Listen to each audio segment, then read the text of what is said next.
the messaging from the Conservatives has really gradually over this campaign gone from, no, we're still in with a fighting chance, to now, no, admit defeat. And we even saw that in the debate last night. The amount of times Rishi Sunak used the word surrender definitely implies that he is accepting some kind of defeat and isn't really fighting anymore. Let's discuss the politics of the day with Times Radio reporter Alicia Fitzgerald. Hello. Hello. Good to see you. Shall we start with the debate then, just because Tom Peck mentions it there? A furiously articulate is how he describes Rishi Sunak.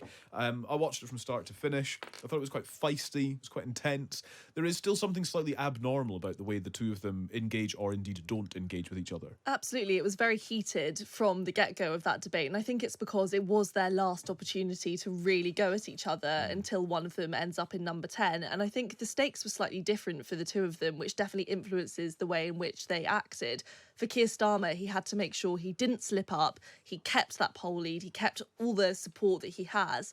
And Rishi Sunak had way less to lose because this was just his chance to really open the floodgates, say what he wants, and get Keir Starmer any of those final things he feels that he hasn't properly done in the previous debates with less stakes, because there is, of course, 7 days until one of them wins. 7 days to go. It's quite fascinating as a kind of last big moment, I suppose, and that kind of slightly angry nature. I mean, the classic question, did we learn anything new, or was this actually about just hammering home some core messaging?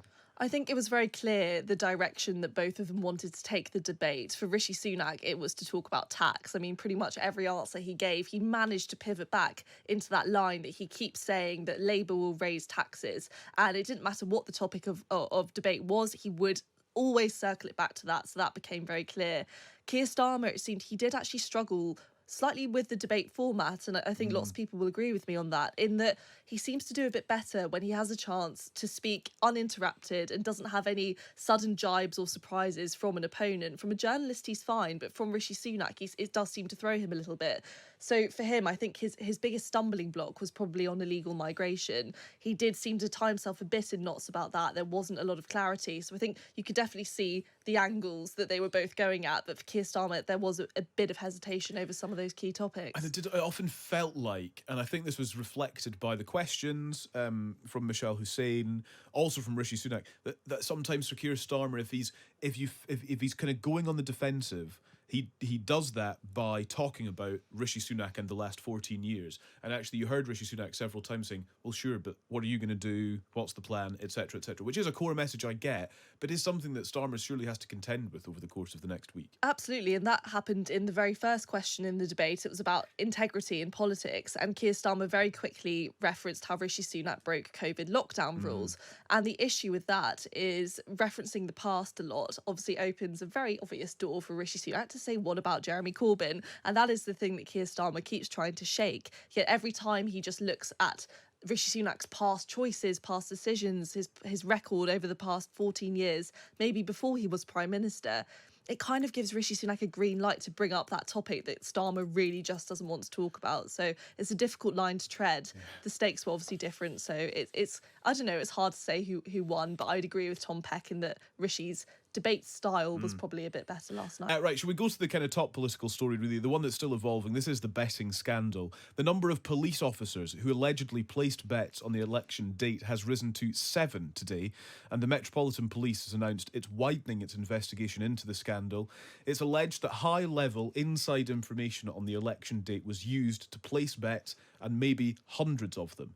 Well, the news of the Met's involvement broke today just as Sky News' Sam Coates sat down with Rishi Sunak to record an interview. Just catch us up, Alicia, with where we have reached then today. I mean, he mentions one of the key people at the heart of this, Craig Williams. Yeah, so on top of the several political people that we've been hearing about, there is, of course, a number of police officers who are alleged to have made bets. It was 6 was the number that we had before, and now we're hearing from the Met that it's at least 7. And that is a number that is widely expected to keep increasing over the next few days as more of this unravels. And just quickly about that clip with Sam Coates from Sky and Rishi Sunak, it's a total non-answer. It's simply incorrect. What Rishi Sunak is saying there is not true. He cannot compromise the investigation by saying whether or not he did give Craig Williams the information about when the election will be held. also, if he is going to use that line, he's already suspended Craig Williams, which you could argue compromises the investigation as much, because you're kind of hinting to some kind of involvement there. So it isn't really an answer that I think many of the public are going to buy, and I think there'll be more pressure on Sunak to come forward and just say what actually happened here.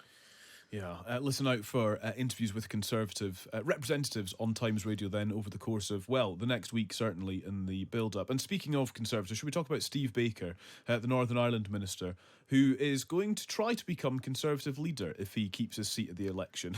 Which, I mean, there's all sorts of messaging going on here, is there not? There's a lot to unpack about that. I mean, firstly, that if he keeps his seat is a key part of that, because he's sitting on a very small majority, and he only just managed to keep his seat at the last election when the Conservative prospects weren't quite so bad.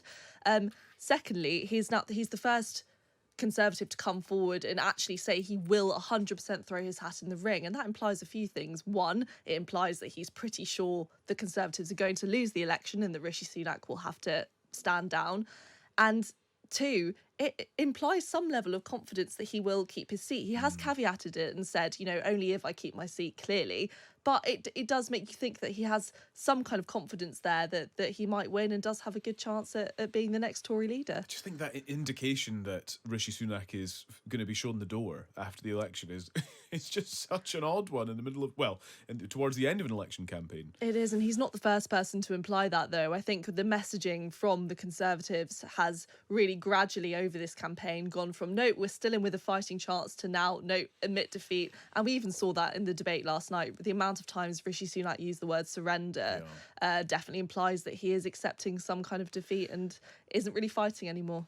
Alicia, good to see you. Thank you very much. Right, hi everyone, I'm Rishi. Very nice to see you. Brandon, hello. Hi, Chloe. Nick, very nice to see you guys. So you all work on this platform, or all doing different things?